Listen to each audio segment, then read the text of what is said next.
How you doing? Thanks for joining me. I just wanted to talk to you guys today a little bit about loving yourself.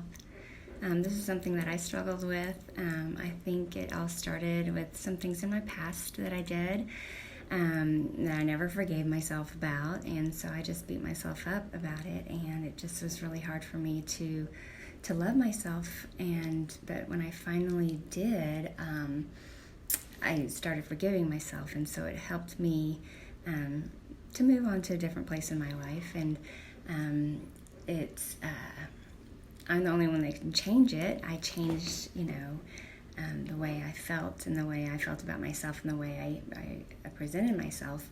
Nobody could change it for me. Nobody can come up to me and they didn't raise their magic wand and say, poof, now you can be happy and now you can love yourself. You're the only one that can change that. And so I just kind of want to talk to you about that a little bit today. But for me, when I wanted to change that because I wanted to reach certain goals in life, and I felt like my self-hate or whatever was keeping me away from reaching my goals, meeting people that could be really important in my life. I didn't want to be that miserable person. Sometimes that person that I'm talking about too is the person that is just miserable and everything around them is just life is just awful. And so I didn't want to be that person, and I know you don't want to be that person. So I was just going to give you some little pointers to what I've done and what I've talked to some people that I've done that I think can kind of help you to start loving yourself again, because I know there's something in there that you love. And that's one thing that you can do is you can write down stuff that you do, stuff that you love about yourself. I mean, it may just be one thing right now, but write it down. Put it, my daughter, she used to put it on her mirror in her bathroom. She'd write it, with a little Sharpie on the mirror. And then, when she figured out other things she loved about herself, she would write that. So soon she had a list of stuff that she loved, and she saw it every day. And it just kind of reminded her that she's not that bad of a person. She's, she can love herself. And in turn, she became, a much happier little girl. Not little girl, but you can do that. I've done that, and that's helped me tremendously. Another thing you can do is write out kind of what you need emotionally, what makes you happy, some things that are real important to you, and some things that make you, not feel so respected. And if anybody ever does something to you that bothers those emotions or plays with that list that you've written out, you need to talk to them about it. For me, that was something that was super hard to do, was to talk about my feelings. And so I literally, I would write things down. I literally wrote down exactly what I needed to say to that person. And there's times that I had to read verbatim what I wrote down because I just didn't have the confidence, or I was afraid I wasn't going to tell them exactly what I needed from them in order to respect me. Because when you get to that point and you write out what you need, and the person, they'll either say they're sorry, and great, you can go on and you can still have that relationship with that person.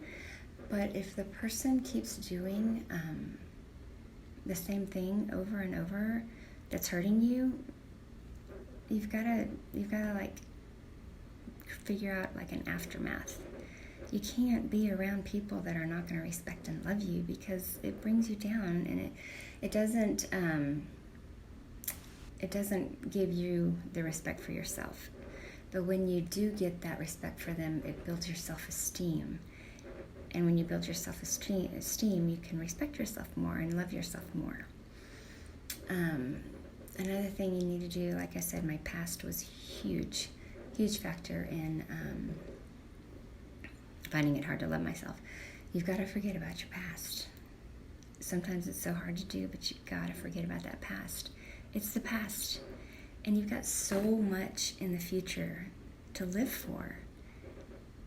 And you've just got to get rid of that past and forgive yourself. And I promise you, you will love something inside yourself. I know you will. Yeah, and another thing don't try to be perfect. Nobody's perfect in this world. Sometimes we see the perfect person, we see the perfect things because of social media or whatever, but no one's perfect, and they just don't show you all their struggles or what they're dealing with. So try not to be that perfect person. It's no fun. You gotta just live life carefree. It's so much easier to do that way. Find something that you love to do, okay?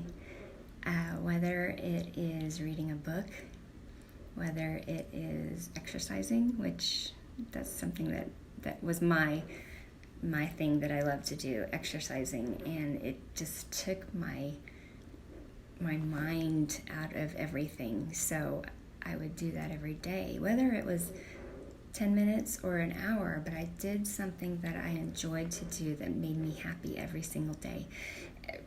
It can be joining a book club with like-minded people. It could be playing a piano if you love to play the piano or an instrument. Just something that you love to do and something that makes you happy. It'll be a tremendous help. Also, treat yourself like you would your best friend. Treat yourself like you would your grandma. You wouldn't talk to your grandma. You wouldn't talk to your best friend. You wouldn't say, "Oh my gosh, you are so ugly." Or you wouldn't say to your grandma, "Grandma, you are so fat." I mean, I wouldn't.